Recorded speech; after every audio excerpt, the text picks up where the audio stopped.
So she held you accountable. Oh man, without even knowing it though. Without even knowing. Without even knowing. And that's the thing about the word.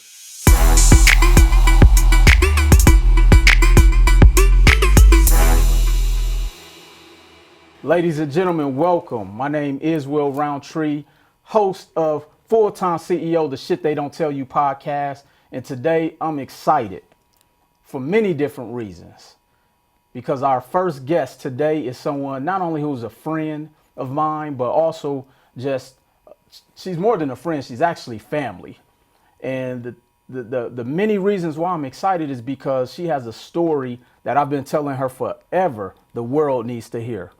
And so before we get into who our guest is, just a little bit about her. She's a CEO, she's a philanthropist, she's a mogul, she's a mover and shaker, not only just in a barber industry, but as a global icon. She's not going to say this about herself, so I'm going to brag about her today. I want to make sure that she get her flowers. She's the CEO and founder of Iced Out Barbershops. She's the CEO and founder she has her own product, Iced Out Products. And when I tell you these products are phenomenal, I actually used them this morning, so I had to make sure I was looking right before the show today. But more importantly, she just has such a kind heart, hard worker, and she has a story that I know the world needs to hear, because here on this podcast, we want to talk about the shit that they don't tell you when it comes to success. So without further ado, I want to introduce my friend, my sister, Jackie Starr. How you doing today, Jackie? I'm great. Thank you. I appreciate all the kind words. No, come on. The pleasure is all mine. But more importantly, and I know you're extremely humble, but first of all, I want you to just introduce yourself, where you come from, because I think that's important to your story, to really talk about your journey of where you come from. So my name is Jackie Starr. I came from St. Louis, Missouri. If anybody know anything about Missouri, St. Louis, the Midwest, in the trenches for real. And the survival is it's just crazy how I made it out, because a lot of people from that era, and I don't only mean where we from, just the generation back then. Definitely. You know what I'm saying? We didn't have social media. So you had to really, really watch, see, learn. You know what I'm saying? Correct. There was no internet or none of that. So just to make it out of that, I'm grateful to be right here. Definitely. You know what I'm saying? I own 2 barbershops here in Las Vegas. Iced Out Barbershop at 1100 North Martin Luther King Boulevard, and also at 7150 South Durango Drive. So when you talk about, we didn't have social media back then, and we just kind of emulated what we saw in our neighborhoods, sometimes that could be bad or good. Absolutely. I know myself, I'm from the Midwest, Milwaukee, Wisconsin, and growing up, we saw the D-boys. We saw the pimps. All of that.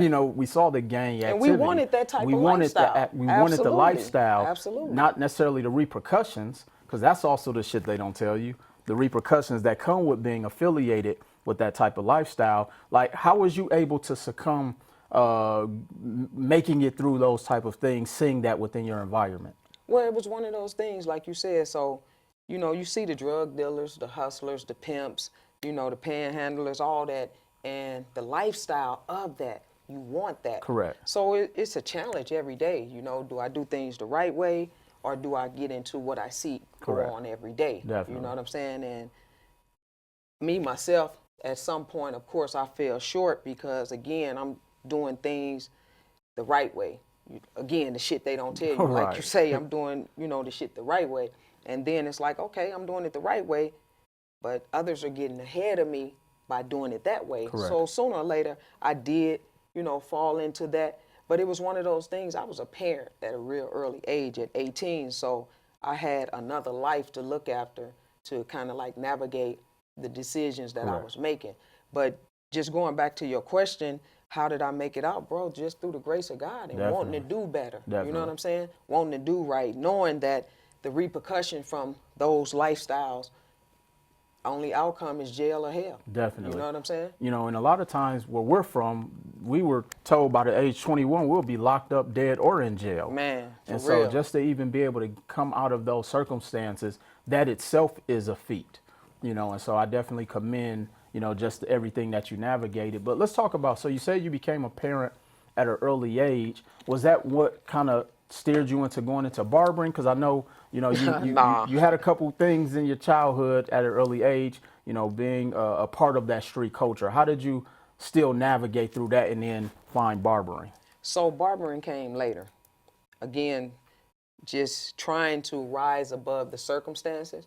You know, teenager, fell in love with my daughter dad, wanted to do things different. So we got married, had a baby, you know, the white picket dream. Right, right. The 2.5 kids. Absolutely, absolutely. All You of know, that the girl stuff. and the boy, the husband, Right, the wife, the car. right, Remember, you right. was a kid, you drew all of that, the shack, the house, the mansion, Right. and all of that. So it was just an idea that I wanted. But once that idea came to life, teenager, 18 years old with a parent, it changed the whole dynamic Absolutely. of everything, because it's like, oh shit, I'm a whole parent. So anything I did once, I had to do twice. Wow. I ate, had to feed my daughter. I get dressed, had to get my daughter dressed, so on and so forth. So I'm doing this type of life, right? Going by the rules and the regulations, the law, abiding citizen at, trying to keep up with what my grandparents and what my mom instilled in us. Correct. Go to school, get a job the American way. But man, it just wasn't working. So for me, I got in it after my daughter was probably like 3-4 years old of, trying to do it the right way. It was like, okay, coming up from a teenager, seeing the hustlers, the pimps, get theirs. And again, all these years had accumulated, and it's like, damn, I'm doing this the same way, and I'm here getting the same outcome. So I switched it up and started hustling a little bit. Right. You know what I'm saying? And once I started hustling, the danger became real. You know what I'm saying? Being in situations where you see houses getting raided, people going to jail, shot, killed, robbed, the whole nine. So it was one of those things, the money good, but is it worth it? Right. So by me having my daughter, that was a constant reminder of this is not what I want either. So I had a friend, she was like 18, by this time I'm about 22, 23. Okay. And she was in barber school. Okay. So she was like, man, you should just really just think about going to school to be a barber. So in my mind, I'm like, be a barber? I don't know how to cut hair. And she was like, that's why it's called school. Go to school.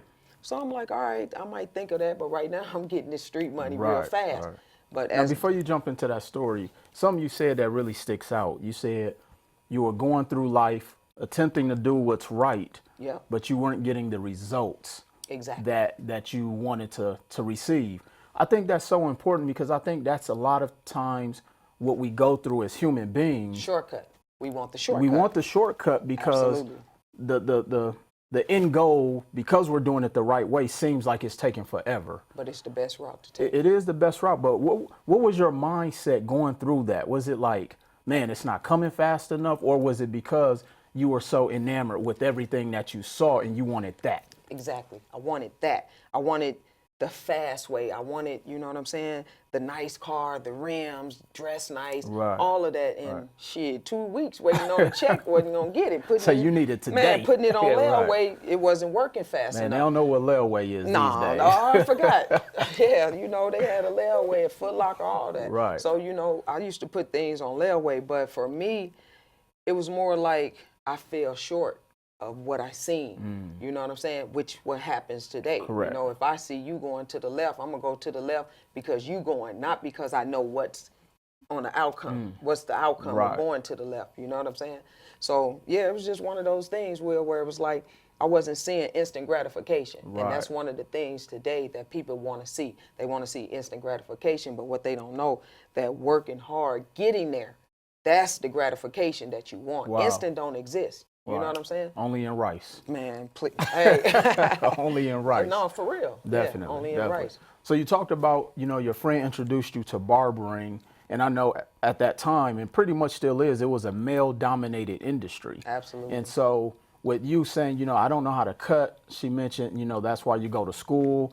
And so essentially you had mentors who I would assume guided you or really helped shape your mindset to think differently when going to barber school. Was that the case?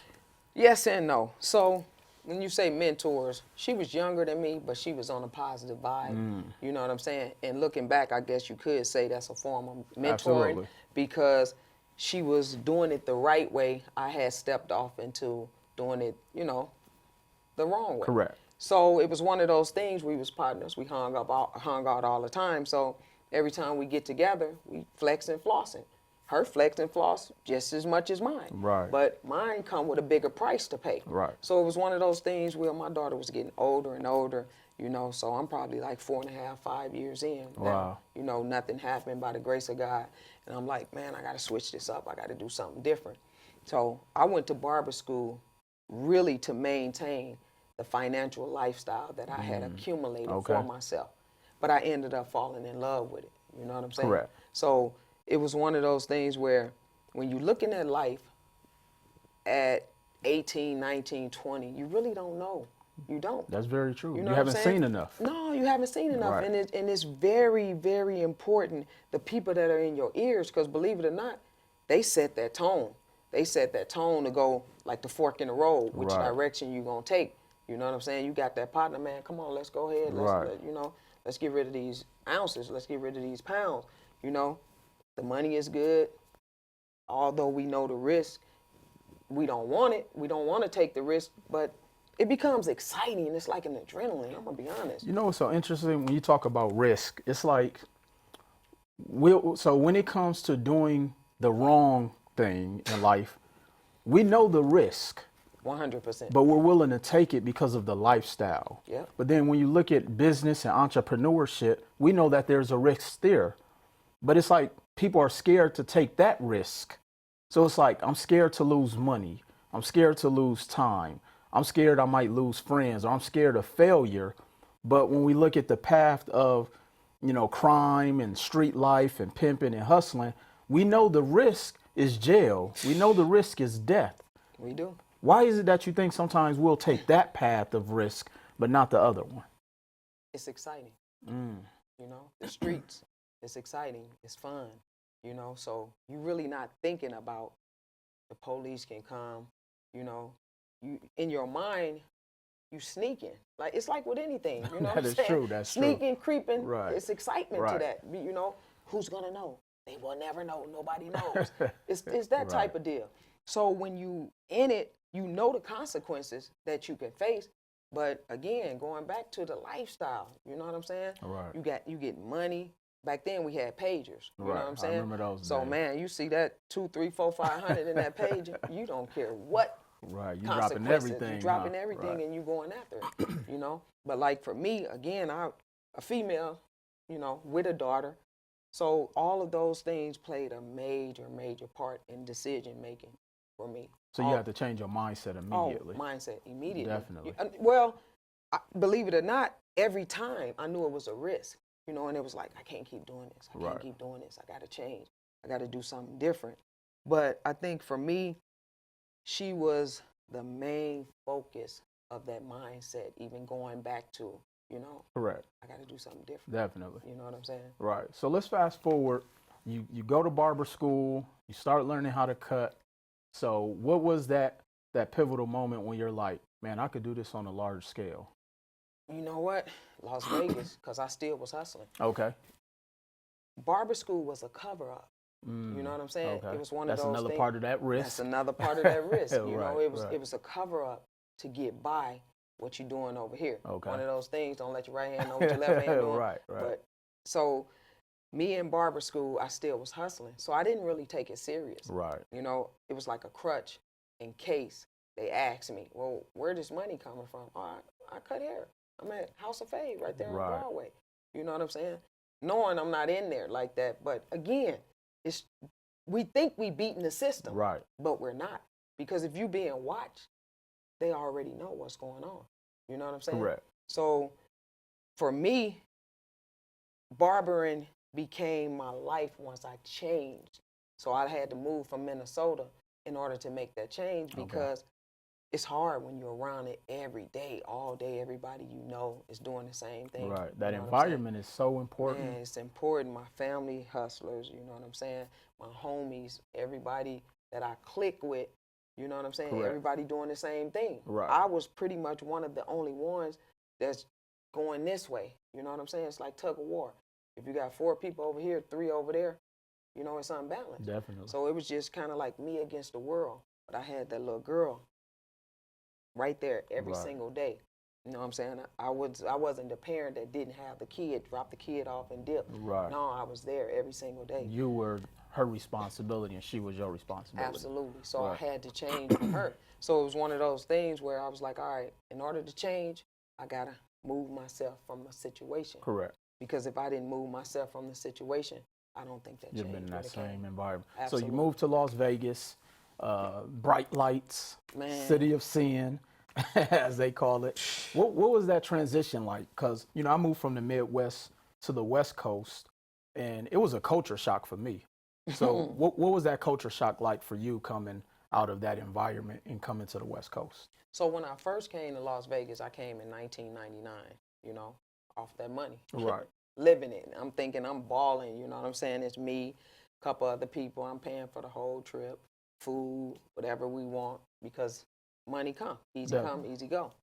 So we come to Las Vegas. As soon as I step off the plane, again, coming from the Midwest, never traveled, don't know nothing about what's outside of St. Louis, Minnesota, period. That's all I have gone at the time. So I get to Las Vegas, bro, it was in January, and it's shiny, and no snow, It'll no blow your mind, doesn't What? it? I'm like, I got off the plane, I was like, I'm moving here. Definitely. My friends looking at me like, you don't even know nothing about here. I don't need to know nothing. You know what's so crazy? Before I came to Vegas, when I was telling someone, hey, I'm thinking about moving to the West Coast, Las Vegas, and somebody said, why would you move there? It's always sunny out. That's the reason. That's the reason you come out here. That's the reason. Definitely. Absolutely. So once I did that, stepped off the planes, of course, I stayed on the strip at the Luxor, looking at all the bright lights, all these shiny things, and instant, it was something in me where I was like, this is where I need to be. Wow. My last name is Starr, Starr. I got to see that somehow in lights. I got to get there. And it has stayed on my mind. So when I left Las Vegas, I went back, and it was like, you know what? I got to get this game up. Okay. You know, I got to start over. I got to do something different. So I just started hustling, saving with a purpose now. Because there was no purpose there. Right.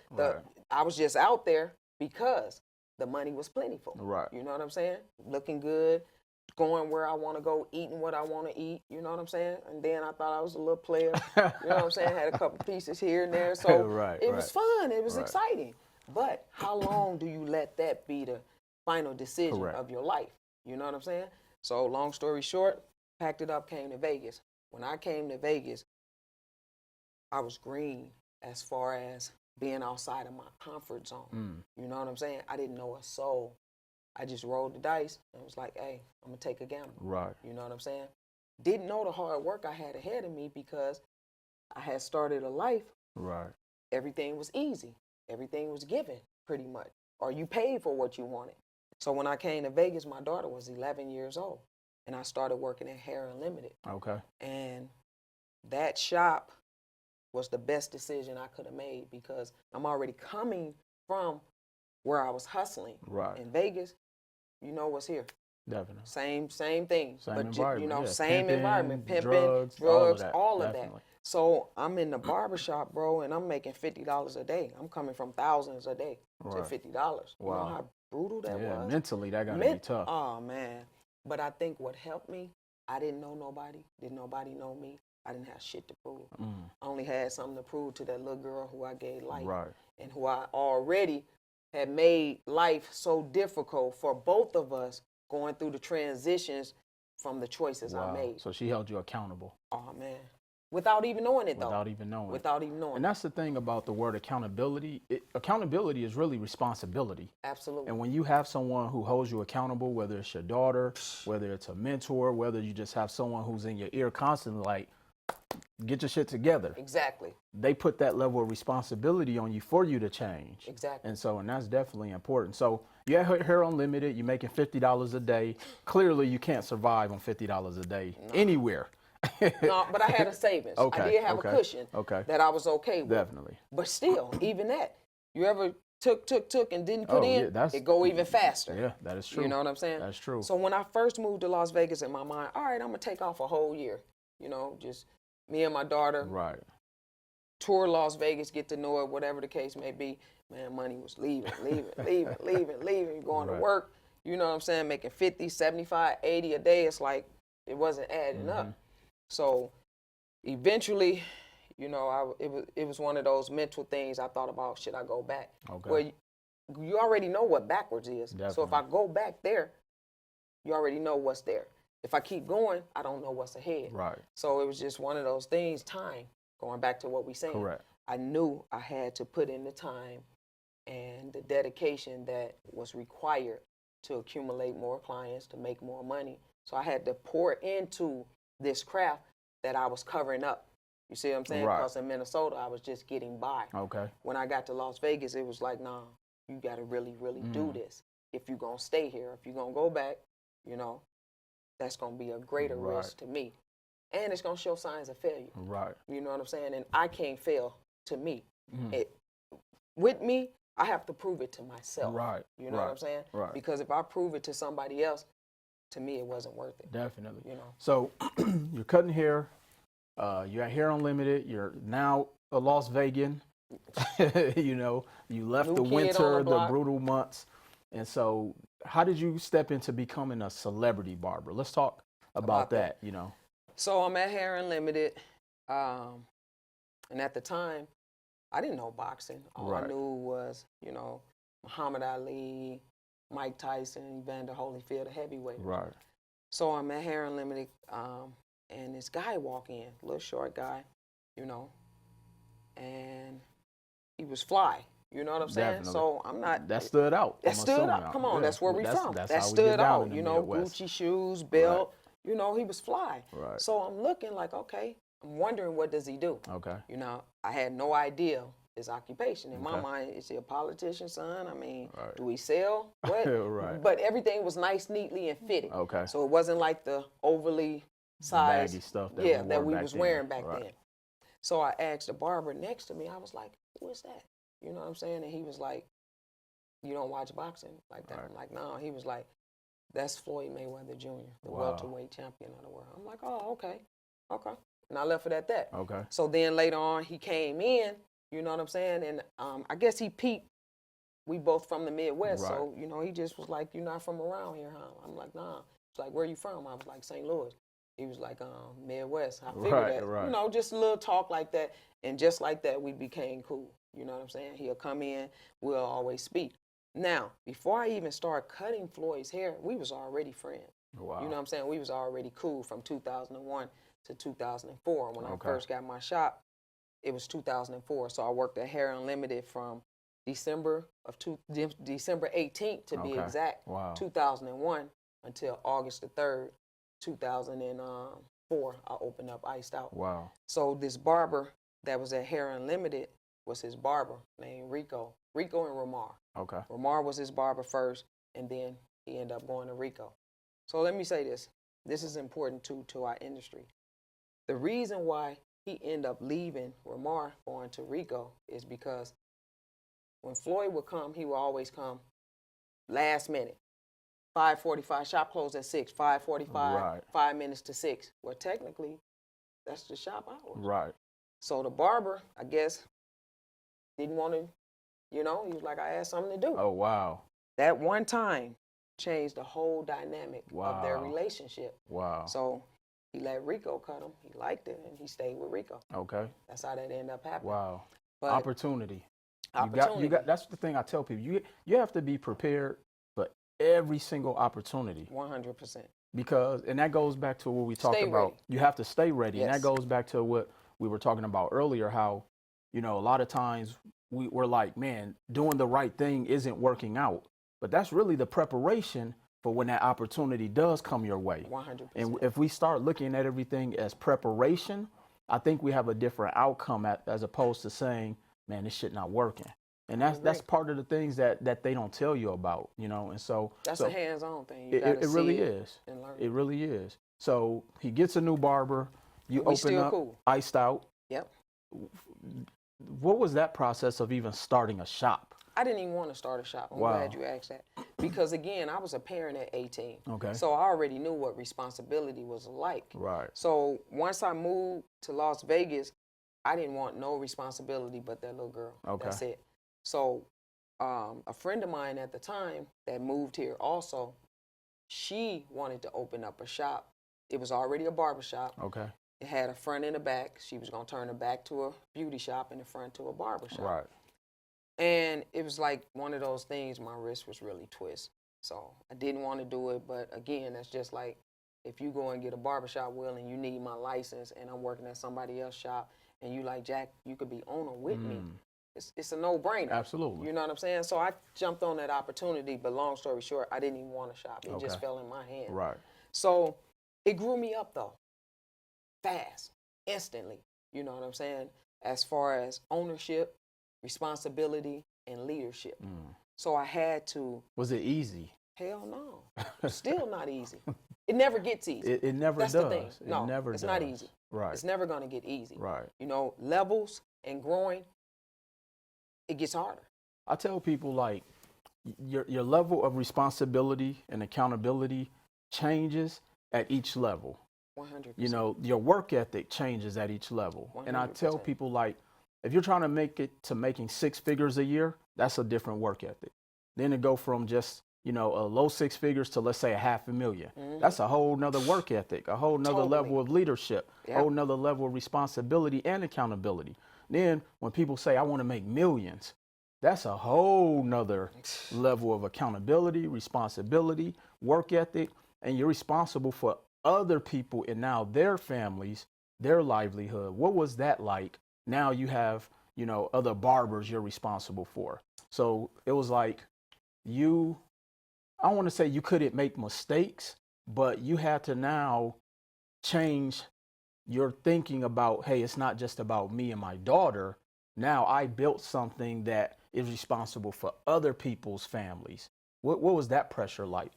Well, I've always tried to lead by example. Absolutely. So in the shop, even to this day, I'm never going to do anything. I'm never going to ask you to do something that I won't do. If I'm a park where we all supposed to park, I'm going to do it just to show that leadership. Correct. I'm going to clean the bathroom to show the leadership.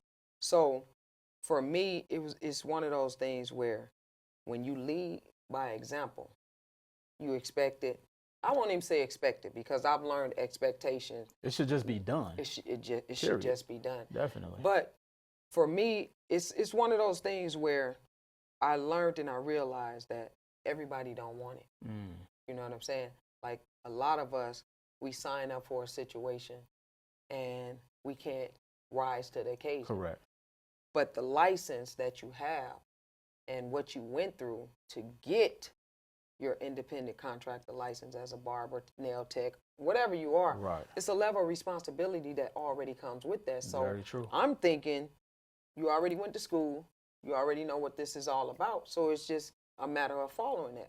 But it's kind of like the opposite because a lot of barbers are second chance barbers, never had jobs, never had responsibilities. So now they come to iced out where it's rules all over. You know what I'm saying? So I wouldn't even call them rules. I would just call them obligations that was already in responsibilities. Place. Responsibilities. That's really exactly. what it boils down to. Absolutely. Correct. So being that now I own a shop and I have other lives, like you said, families, it's hard because you're not reaching the standards that I set for the shop. Correct. So it's one of those things, if you fire somebody, or no, a correction, if somebody fired themselves, because I don't fire nobody, correct, they fire themselves.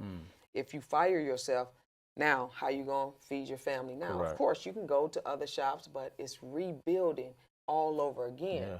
And because all your clientele may not follow you. Absolutely. Yeah. Absolutely. And you may go to a shop where it's not as busy as the shop you left. Right. So a lot of that kind of like weigh on you. So it wasn't easy, and it's still not easy because certain decisions has to be made.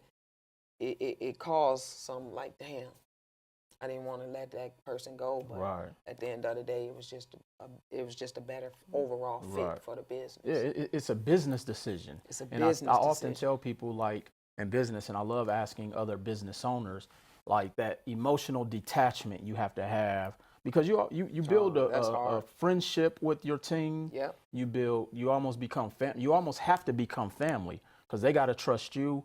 You have to trust them, because now they are, they are a part of your brand. Absolutely. And speaking of your brand, Iced Out, every time I see you, you always fly. Got the Iced Out brand on and everything. So you open up your shops, you go through this adversity of leaving the Midwest, coming to the West Coast. You become a celebrity barber. You meet Floyd Mayweather Jr. How did you actually become his barber and then start traveling, not just the country, bro, the world? Like, how did that happen? You know what? It was God's plan. None of it was planned. It's not like he was like, oh, I know Jackie, I'm going to have her cut me. So we already had this relationship from 2001. Correct. So when I opened the shop up in 2004, it was July 9th. I'll never forget. I just called him out the clear blue. Wow. And at the time, he had bought a house out in Southern Highlands. Okay. And he was just like, Jack, come by my new house. You never been here before. Like that. And I was like, oh, okay. I'm at work. I'll call you when I get off. He's like, nah. When you get off, just get on the 15, get off on Southern Highland and call me. All right. See, I'm good at following directions, Definitely. too. You have to be. It's crazy. Great God leaders told follow me, directions. absolutely. Well. God say bathroom second right after the plant. Okay, cool. I'm listening. I'm following directions. Definitely. So I followed the directions.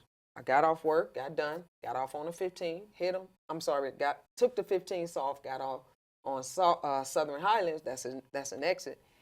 I'm like, hey, Floyd, what do I do now? He led me right on to there. So this particular night, he was going to see Brian McKnight. Okay. I had never hung out because I always had my daughter. Right. And she was already graduated out of school. It was just me. So I'm like, all right, cool. He asked me, did I want to go to Brian McKnight? I went to Brian McKnight with him, bro. Came back to his mansion at the time. And he was just cutting his hair. I'm like.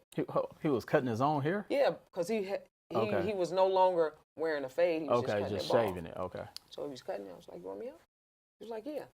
He don't know. He ain't have the right liners to bald his head. You know what I'm saying? There was a chip in it, all that. They were dull. That could have been all bad. No, because they were dull. Right. You know what I'm saying? Right. But yeah, still. Definitely. But anyway, long story short, so I had helped him, and I was like, you should use a razor. He like, you know how?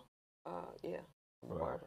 So that's how that happened, just like that. And he was like, all right, next time when you come, use the razor. It was just like that. So maybe a couple of days later, he hit me. Hey, can you come by my house and cut my hair? Okay, cool, no problem. Bring your razor, Like, okay, cool. Just like that. So that's how it started. So you moved to Vegas in 1999, right? No, 2001. 2001, okay. And then you started cutting Floyd's hair when? So I didn't start cutting Floyd hair till 2009. So that is an 8-year time span. Pretty much. So think about that. I have. 8 years. Over and over, yeah. And it's interesting, and I'm sure you've dealt with this before too. People meet you and they want an opportunity within 5 minutes of meeting you. And you literally were going through preparation for 8 years before that opportunity came to you. Just think if you had have given up anywhere along that path. And that's why I talk about the preparation is so important. And it critical. Almost becomes muscle memory. It is. Because that preparation, I had time to really get all of that old energy out of me. That old mentality, like all I made was this. And I became grateful for whatever I made. Wow. Because I was out of harm's way. My daughter was safe. I was in a nice place, you know what I'm saying? She was in school. It was just me and her. We didn't know nobody. So to be honest with you, like even now in Las Vegas, a lot of people know of me, but they don't know me. Right. A lot of people, may have heard stories or whatever, but a lot of them have not met me personally because my whole life, I've been working for 20 years in this game, 20 years straight. When I wasn't at work, I was with my daughter. Immediately after my daughter became a teenager and grown and pretty much out the house, I started traveling with Floyd. You know what I'm saying? Because you don't be in these streets like that, Jackie. I done it. I done that. Man, I got 5 grandkids and 1 on the way. Right. I don't. Yeah, I don't. Nothing about it excite me. I did that. Right. I used to go out Thursday, Friday, Saturday, Sunday, period. Definitely. Always in the streets, always in the club. So Right. I did that early on in my 20s. So by the time I reached 30, that's the mindset. My daughter was 11. it was like, I got to switch up. I got to do something different. So, no, Right. I don't be in the streets. Definitely. So you've traveled the world. You are in Russia. You're in London. You're All in over places Dubai. that people have on their dream board. Man. You're flying private. You're just taking a duffel bag and shopping when you get to the destination. Man. Like, what was that feeling like? Just to say, did you feel like you made it? Did you, like, what was that feeling like? I felt like it was a once in a lifetime situation. Because when you look at something like that, I was everywhere Floyd was. Wow. You know what I'm saying? I was next to him. Like, he on a jet, I'm on a jet. He in a 5-star hotel, I'm in a 5-star hotel. He eating at, top-notch restaurant, I'm right there with him. How often that happens? Right. You know what I'm saying? So it was one That's of those. like winning a lottery. Man, like, it doesn't happen often. It does not. And it was one of those situations where I've seen in one day what most won't see if they live to get 100 years old. Wow. For real. In one day. Wow. Just one day. You know what I'm saying? So sometimes I still look back and can't believe it. You know what I'm saying? So speaking of that opportunity, and it's so much that, I would love to talk about because I know a lot about your story. But one of the biggest things that I like to talk about when it comes to having that type of access, the relationships that you've built along the way. Because I think that's something that a lot of people who are looking to go into entrepreneurship don't think about. Yeah, it's one thing to be next to someone who is the most recognized athlete in the world, but you didn't take that opportunity for granted. No. You still established the relationships, because I often look at people who've been in a position similar, and when it doesn't work out for them, they become bitter because they assume that person is supposed to put them where they are. But you were like, I'm going to still be Jackie, and you've built your own relationships.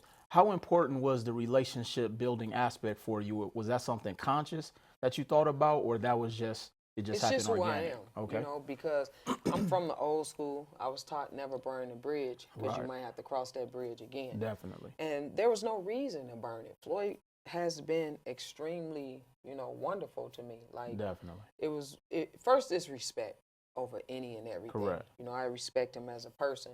That's first off. And I understood business because I owned the shop. You know what I'm saying? Correct. Although we are friends, I'm there for a business purpose. You didn't feel entitled just because of your position. No, I'm there for a business person, and this person being the most recognizable and the highest paid athlete on the planet, I'm there to render a service to him no matter what. So when other team members from the money team or whatever, when we get to certain locations, they wanted to explore Russia or do this or do that, I couldn't move until I made sure he was okay. Wow. And even with that, that's a hell of a position to have, because in your mind, oh man, I'm in Dubai, I'm in Russia, wherever you are, you know what I'm saying? I'm in Rome.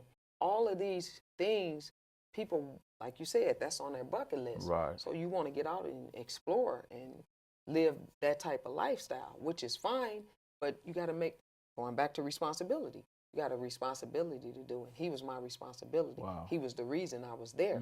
So with that being the reason, I had to make sure the responsibility met the reason. Right. You know what I mean? Right. And even with that, I often tell people that great leaders also make great servants. I agree. You see what I'm saying? And 100%. I think a lot of times someone in that position could say, oh, well, I'm Floyd's barber, so I'm going to create this alter ego lifestyle outside of Floyd.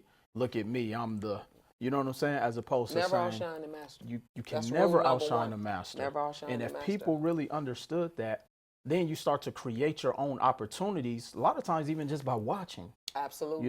And so you've created, your brand even outside of that, which is iced out. You got the merch, you got the products, you got a book coming, and you have a lot of things on the table. Let's pivot into that. Right. This book, and I remember, when you and I, really developed our relationship and we started talking about, I said, Jackie, you got to tell your story. You did. It's only so much you can share on a podcast, on television, on an interview. And when you write a book, you really can go into detail about, really capturing the essence of what you went through at a period when you were 13, what you went through when you first had your daughter, the feelings that you had to endure when leaving, one situation to another one. How did the book come about? What was that process like? And just how do you feel about really being able to tell your story in that way now? I feel good about it because the book and the whole thing came about because, like you and everybody I speak to, the first thing they say, you should write a book. People need to know that. People need to know the trials and the tribulations and the stumbling blocks that was in my way on this journey to where I'm at today. So the book really came about for that purpose, because I want people to know that you don't have to give up. You can win this thing. You know what I'm saying? You really have to, number one, change your mindset like you always teach, and you got to do the effort. You know what I'm saying? It's one thing to want it, but you got to do the effort. You got to put the work in. And sometimes I look back over my daughter 31, so I look back over 31 years and I can't even believe where I'm at sometimes. So I feel like sharing my story will give whoever, you know what I'm saying? Even if it's a little, but you learn to read probably 11, 12 years old, you should be reading a book. Even if you're a 11-year-old, 12-year-old, you could really pick this book up and read something and find something that'll fit you, because my work ethic really started when I was 13 working at McDonald's with my brother. It was like a full-time situation that most 13-year-olds can't even handle and don't even want to handle. That is very true. What I'm saying? 13-year-olds now don't even work. Man, please. We work for them. Shit. I can remember my first job, I was 11. I was a golf caddy. My son is 11. Shit. And in the pockets. I got to ask him to wash the dishes. So it's going to be a problem. It may be a problem. Yeah. And so to upbringing, it was different. It's completely different. And like kids don't even stay home by themselves now. I was staying home in the kindergarten catching the bus. You knew what to do. And that's why I'm so excited for you in sharing your book, because like I had an opportunity to read, the preview of the book. And I think it's so much that people have a misconception about who Jackie Starr is. Absolutely. And I think, 100%. I know this book will be a great pivot for people to really see who Jackie is, because they assume because you've been connected to probably some of the top people in the world that you're perceived this particular way. And I can only imagine the fandom that you get. I mean, I know you've done barber conventions and people are running up to you screaming, asking to take pictures. Stop. I've seen the videos, Jackie, people fainting when they get next to you. So like, how did you handle all of that? And because again, I think the book is going to be really good in sharing your story and letting people know it wasn't always this. No. Like you had to mature to get to that point. That's a great question. So in 2009, when I started cutting Floyd, I started traveling with him full time, 10, 11, 12, 13, 14, 15, 16. All those years just on the go constantly. You know what I'm saying? So one of my barber partners, his name is Jay Majors. Okay. He did an expo. He had been doing it for like 7, 8 years at the time we had connected. Okay. And when I went to his expo in Connecticut, it's called the CT Barber Expo. Okay. Where I had no clue people knew me like that. Think about it. My life was in a bubble. 1% bubble, where most people don't even get to even look in, let alone be in. Right. So I couldn't believe it, how people wanted to take pictures and they knew who I was and all that. I was just in shock. Right. You know what I'm saying? I mean, in my mind, like, I'm just a barber. You know what's so funny? Like, a couple times we've hung out and people will run up to me, be like, hey, is that Jackie?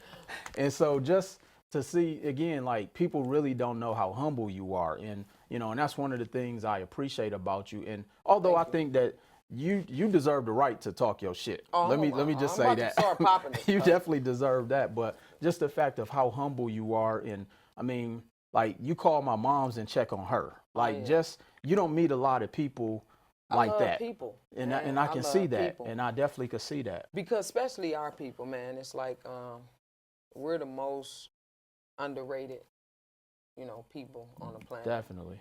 So, and we have a lot of great qualities about us. You know what I'm saying? We really, loving people by nature. That's what our 100%. ancestors We're the taught most us. docile creatures. Yes. Black melanated people. Yes, we are. And so, yeah, and we're all we got. And if I can pour into you, I will. 100%. It doesn't matter, Will. When kids used to sit in my chair, it doesn't matter. The thuggest of the thug respect me, and I respect them because I'm in their ear. You know what I'm saying? Like, bro, pull your pants up. That shit ain't in no more. I've seen you do that. Don't nobody want to see that. You do that. So if I could get next to you and I could get in your ear, I'm gonna really pour into you. Now, when I see that it's going in one ear out the other, you know what I'm saying, and it's draining. Yeah, because see, first of all, you gotta fill your cup. Right. What run over from that cup is what I give you.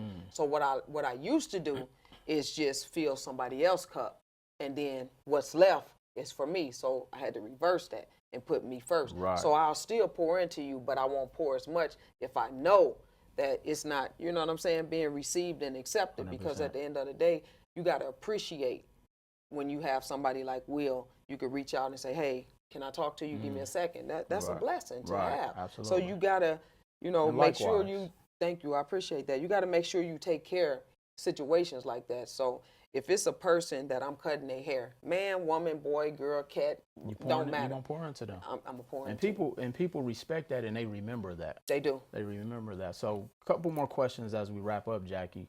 Let's talk about your products. Okay. Out Barber products. You got the mousse, you got the styling gel, you got the beard conditioner. Like that's what you call it, the beard cream, conditioner. get your stuff together. So I love the products personally. Because you use all three. I use all. It's like a ritual for me. Thank you. I get out the shower, put on my beard cream or conditioner because my beard is wet, my hair is moist, so I'm putting the pomade, and then I put the foam in, which you actually kind of direct you. Not only directed me, but you encouraged me to kind of let my hair grow.